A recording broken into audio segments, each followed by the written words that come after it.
semuanya, selamat datang di Bestari Bercakap Singkat hari ini. Sebelumnya saya sebagai pembawa acara dari program Bestari, yaitu Aisyah Ananda Putri, akan menemani teman-teman semuanya dalam waktu beberapa menit ke depan.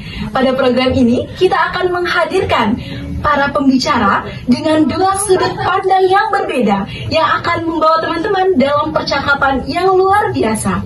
Maka dari itu, mari kita sambut tamu kehormatan kita, yaitu Dr. Elvianisha Zaharani Wibowo, SPI, MPI, dan juga tamu kita yang kedua yang telah menemani hari-hari kita nih. Nah, mari kita sambut tamu kita, Kak Nazwa Aulia Wahyudi, ST, MSN. Baiklah, di sini kita telah bersama dengan dua pembicara kita sebelumnya yang akan menemani pembicaraan kita pada beberapa menit ke depan dan akan membuat teman-teman bertanya-tanya nih mengenai topik pembahasan kita. Yang pertama, mohon izin kita di sini bersama Dr. Elvianisha Zaharani Wibowo, SPI MPI, yang merupakan alma mater dari universitas ternama di Kota Pendidikan, memulai pendidikan sarjana di Fakultas Pertanian Universitas Gadjah Mada, dan terakhir menyelesaikan program doktornya di Universitas Indonesia. Kami bersama tim sangat berterima kasih atas kesempatan dari Dr. Elvianisha ini untuk datang hadir ke acara kita pada hari ini. Nah, selanjutnya kita akan bersama dengan tamu undangan kita yang paling kece banget nih, yang telah mengguncang sejagat raya perfilman Indonesia, yaitu Kak Nazwa Aulia Wahyudi, ST, MSN, yang merupakan alma mater dari Fakultas Seni Rupa dan Desain Institut Teknologi Bandung.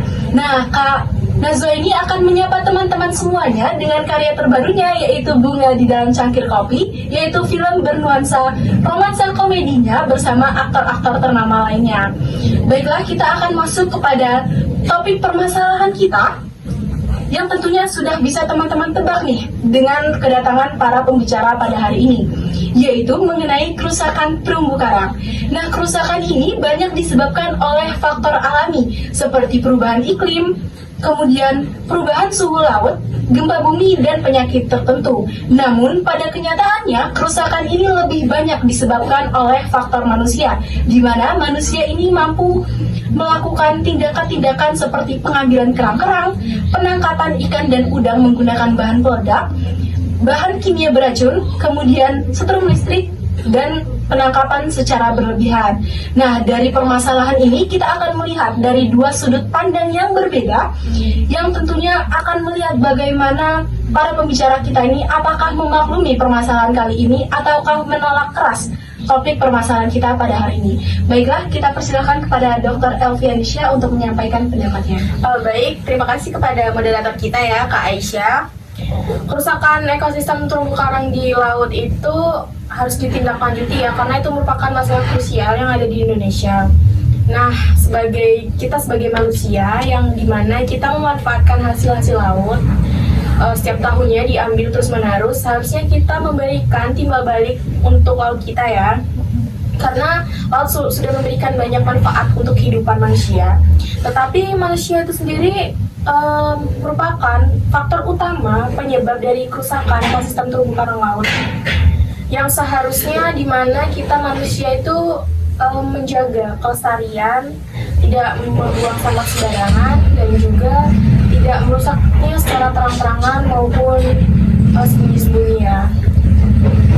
Benar banget nih apa yang disebutkan oleh Dr. Elvianisha. Kita sebagai manusia harus menjaga hubungan kita dengan alam dengan cara memberikan feedback, baik dengan menjaga maupun melestarikan lingkungan alam kita. Nah, menanggapi dari pernyataan Dr. Elvianisha ini, bagaimana nih Kak Nazwa pendapatnya mengenai permasalahan kita? Baik, terima kasih kepada Kak Aisyah atas kesempatannya. Di sini yang pertama saya ingin menanggapi perihal dari rusakan terumbu karang karena ulah-ulah dan perbuatan manusia. Menurut saya, manusia di sini sebagai si perusak dari terumbu karangnya. Namun tidak dapat dipungkiri bahwa hal-hal dan faktor-faktor alamiah itu sendiri dapat merusak dari terumbu karang nih. Misalnya, di utara Bali, kita dapat melihat terumbu karang yang tadinya berwarna-warni kini menjadi putih pucat dikarenakan kenaikan suhu air laut oleh karena perubahan iklim. Lalu di Karimbia juga ada terumbu karang yang rusak dikarenakan dari wabah penyakit.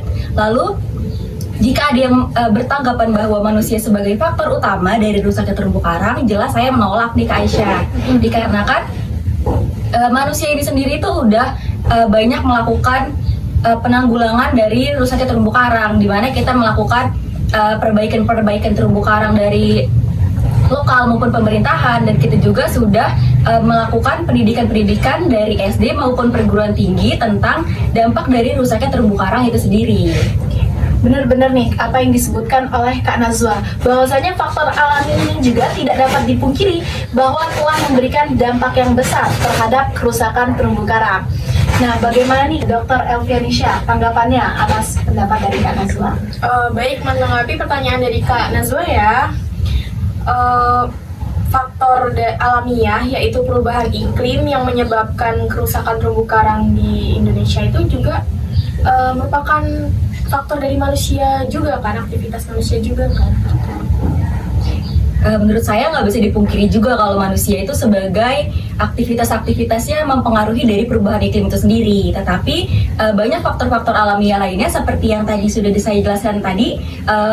Wabah penyakit bagi terumbu karang itu juga dapat menyebabkan kerusakan dari terumbu karang itu sendiri. Tapi kan manusia juga memainkan peran penting nih dalam pelestarian ekosistem terumbu karang. Lalu bukankah manusia juga sudah melakukan konservasi terumbu karang yang menyebabkan terumbu karang ini makin membaik? Baik, pemulihan terumbu karang yang ada di pantai, yang di laut itu bisa dengan kontribusi dari manusia itu sendiri. Namun, manusia juga harus memperhatikan aktivitasnya karena itu bisa menyebabkan kerusakan pada ekosistem terumbu karang. Baik, benar banget nih, dari dua pendapat sebelumnya dapat kita ketahui bahwa faktor alami maupun faktor non-alami juga dapat berpengaruh terhadap kerusakan terumbu karang itu sendiri. Nah, kita sebagai manusia harus menjaga dan melestarikan alam kita termasuk dengan ekosistem terumbu karang itu sendiri. Baiklah, dikarenakan pada pertemuan kali ini kita telah menghadirkan para tamu yang sangat sibuk sekali nih. Jadi mungkin cukup itulah tadi Bestari kita pada hari ini. Saya dan tim mengucapkan terima kasih sebesar-besarnya kepada Dr. Elvianisha dan Kak Nazwa atas kesempatannya untuk hadir di pertemuan kita pada kali ini. Dan tentunya kami juga sangat berterima kasih kepada para penonton yang telah menyempatkan waktunya untuk bergabung dalam pembicaraan kita pada hari ini. Dan tentunya program ini akan kembali dengan pembicaraan yang lebih spesifik di pertemuan berikutnya. Terima kasih dan sampai jumpa. Terumbu karang merupakan sebagian kecil dari lautan, kurang dari 1%, tetapi terumbu karang menjadi rumah bagi sekitar 25% dari seluruh kehidupan laut di dunia. Lebih dari 4.000 spesies ikan bergantung pada terumbu karang. Karang adalah hewan dan bukan tumbuhan. Kesalahpahaman yang umum adalah menganggap bahwa karang adalah tumbuhan atau batu, tetapi sebenarnya mereka adalah hewan. Terumbu karang membutuhkan sinar matahari untuk tumbuh. Perairan jernih dan dangkal merupakan tempat terumbu karang dapat tumbuh subur. Terumbu karang umumnya tumbuh paling baik pada kedalaman kurang dari 70 meter, di mana sinar matahari dengan mudah mencapainya. Selamat datang kembali di Bestari Bercakap Singkat hari ini dengan saya Aisyah Ananda Putri sebagai pembawa acara dengan program baru yang kami rintis ini. Nah, seperti biasanya kita akan kembali dengan dua pembicara yang sangat luar biasa dan benar-benar bikin merinding banget nih. Baiklah, di sini kita telah bersama dengan para pembicara kita. Yang pertama yaitu ada Profesor Mutiara Martawidi Hartini, SEMA PhD, yang merupakan alma mater dari Fakultas Ekonomi Universitas Indonesia dan terakhir melanjutkan pendidikan di University of California, Berkeley, Amerika Serikat. Nah, tim kami sangat-sangat berterima kasih atas kehadiran Prof. Mutiara ini di acara kecil kami ini. Dan selanjutnya kita bersama dengan tokoh muda Indonesia yang merupakan Duta Lingkungan Indonesia, yaitu Kak Sally Adelia STMT, yang merupakan alma mater dari Fakultas Teknik Institut Teknologi Bandung. Baiklah, kita akan masuk kepada permasalahan yang kita bahas dan percakapan yang akan berjalan dalam beberapa menit ke depan, yaitu mengenai kerusakan terumbu karang yang diakibatkan oleh perilaku manusia menangkap ikan menggunakan bahan peledak. Nah, bagaimana nih Prof. Muti pendapatnya mengenai permasalahan ini? Baik, terima kasih atas kesempatannya Aisyah. Mengenai masalah kerusakan terumbu karang yang diakibatkan oleh penangkapan ikan menggunakan bahan peledak itu adalah masalah yang krusial bagi kita saat ini. Nah, selain terumbu karang, maka ekosistem yang ada di laut itu juga akan terkena dampaknya. Kayak yang udah kita tahu, terumbu karang itu kan adalah tempat tinggal sebagian besar ikan yang ada di laut kan. Nah, jadi kalau terumbu karang itu rusak, maka populasi ikan yang ada di laut juga akan berkurang karena mereka nggak punya tempat tinggal lagi. Nah, kerusakan ekosistem terumbu karang itu juga akan merugikan para nelayan juga nih, selain ekosistem yang di laut. Jadi karena kerusakan terumbu karang ini, para nelayan akan berkurang sumber daya yang akan mereka dapatin ini. Dan kalau misalnya kita lihat lebih jauh lagi nih, ada dua dampak yang akan didapatkan akibat menggunakan bahan peledak, yaitu dampak positif dan negatif. Dampak positifnya itu adalah orang yang menggunakan bahan peledak ini akan mendapatkan keuntungan sesaat. Tapi daripada dampak positifnya itu, lebih banyak dampak negatifnya yang akan didapatkan, kayak ekosistem di laut itu akan rusak, terus masyarakat setempat juga tuh akan terkena dampaknya dari hal itu. Baik-baik, benar banget nih pendapat dari Prof. Muti mengenai permasalahan tersebut, di mana permasalahan ini akan memberikan dampak tidak hanya kepada ekosistem laut, namun kepada pihak-pihak yang terlibat maupun pihak-pihak yang terdampak. Nah, di sini kita akan mendengar pendapat dari Kak Seli mengenai permasalahan ini. Baik, terima kasih Ais atas kesempatannya menanggapi permasalahan kerusakan terumbu karang yang diakibatkan oleh penangkapan ikan menggunakan bahan peledak. Seperti yang sudah dijelaskan oleh Prof. Mutiara, bahwasannya hal ini tuh merugikan baik bagi ekosistem itu sendiri maupun bagi para nelayan itu sendiri. Namun jika kita lihat lebih jauh, permasalahan ini tuh berakar dari kebutuhan masyarakat atau nelayan itu tentang ekonomi. Jadi dia itu membutuhkan cara yang cepat untuk mendapatkan ikan. Nah, tentunya hal ini tuh memberikan efek yang luar biasa merugikan bagi ekosistem dan lingkungan laut itu. Nah, jika kita lihat dari perilaku para nelayan, jika kita telah lebih dalam lagi, hal ini tuh dikarenakan karena minimnya pengetahuan yang dimiliki oleh mereka, sehingga mereka itu kurang paham tentang akibat dari penggunaan bahan peledak untuk menangkap ikan, seperti itu. Nah, tapi para nelayan juga ini tuh tidak bisa disalahkan secara sepenuhnya dengan keterbatasan yang mereka miliki, baik itu dari keterbatasan alat yang mereka miliki atau keterbatasan pengetahuan yang mereka miliki. Tapi juga perlu adanya tindak tegas dari aparat pemerintah untuk menjaga ekosistem terumbu karang ini, sehingga tidak terjadi lagi kerusakan-kerusakan seperti ini. Benar-benar. Ternyata perbuatan nelayan dalam mengambil ikan menggunakan bahan peledak berakar dari kebutuhan perekonomian mereka. Jadi, sebuah permasalahan semestinya ada pemicu. Sebenarnya ya mereka tidak ingin melakukan hal-hal tersebut ya. Nah, baik, bagaimana nih Prof. Mutiara pendapatnya atas pernyataan dari Kak Seli? Menanggapi dari pernyataan dari Seli tadi, kita sepakat kalau permasalahan tentang ekonomi itu nggak bisa kita hindari. Tapi kita juga tuh butuh inisiatif dari individu-individu itu sendiri tentang gimana cara menjaga ekosistem terumbu karang itu. Dan juga kita perlu adanya kerjasama dengan pihak-pihak terkait, kayak pihak pemerintah, pihak masyarakat setempat untuk menjaga kelestarian ekosistem terumbu karang, menggunakan cara konservasi melalui penanaman terumbu karang, mengganti terumbu karang yang sudah rusak itu. Gimana nih, Sel? Ya, saya juga sepakat tentang pendapat itu, di mana pentingnya kesadaran dan inisiatif semua pihak terkait dengan menjaga ekosistem terumbu karang tersebut. Karena kerusakan yang terjadi akibat penggunaan bahan peledak untuk menangkap ikan itu kan tidak hanya merugikan ekosistem laut itu sendiri, tapi juga merugikan nelayan dan masyarakat setempat, terutama masyarakat yang bergantung pada ekosistem tersebut.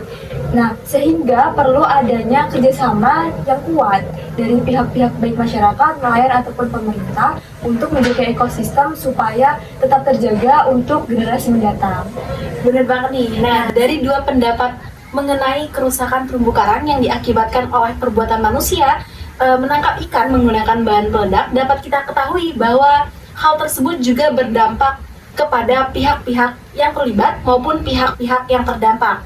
Nah, dalam mengatasi hal ini tentunya butuh suatu pencegahan secara mendalam dengan melakukan edukasi terhadap pihak-pihak yang terlibat dan juga melakukan tindak hukum yang tegas kepada mereka yang melakukan hal tersebut.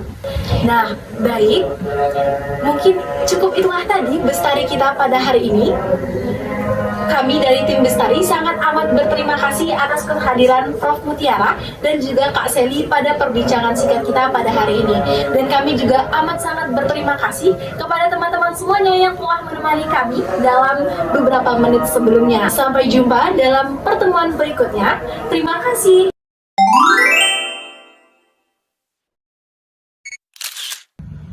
Satu, dua, tiga, action.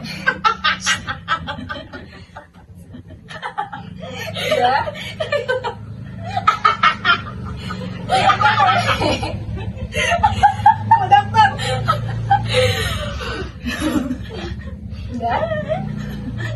Udah nih. Ya udah nggak apa-apa ketawa dulu lagi. Udah. Saya aja panas.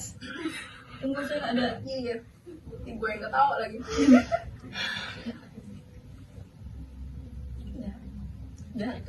Nah, Rusakan terumbu karang. Nanti itu dimasukin ya, Sel. Di iklan dulu. Om bisa silent gak Om? Ini saya yang pertama menanggapi yang lalu aduh nggak tahu akhirnya Syah.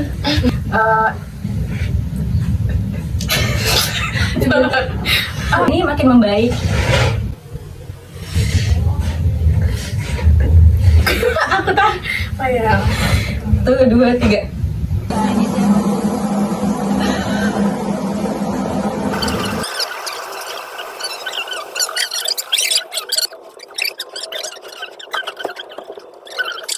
Bowo, SPI MPI yang merupakan terima kasih dan sampai jumpa. Mutiara untuk menyampaikan pendapatnya. Dia tiba-tiba. Dari awal ya. Boleh nggak kayak gini? Gue kan prof suka lo. Merupakan masalah yang krusial bagi kita saat ini. Itu nggak pernah dilupakan. Lanjutin. Yaudah ngomong. Nelayan juga tuh akan saya lupa. Selain terumbu karang, aku lupa. Yuk, bisa. Anggap aja nggak lagi rekaman, Iya. lagi latihan. Gimana nih prof? Baiklah. Ya baik. Terima kasih pada Aisyah atas kesempatannya. Enggak prof, gila cantik banget prof.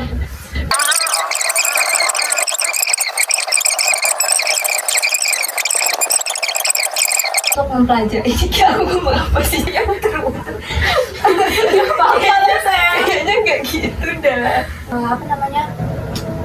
Melakukan tindakan tersebut. Bukan. Ya, tidak bisa jadi. Jadi seperti apa nih Kak Seli? Mau apa? Melestarikan. Bukan mendapatkan manfaat dari laut. Iya, itu kata lainnya. Sehingga hal ini tuh Apa sih Syah? Sehingga apa loh? nggak ada yang tahu saya.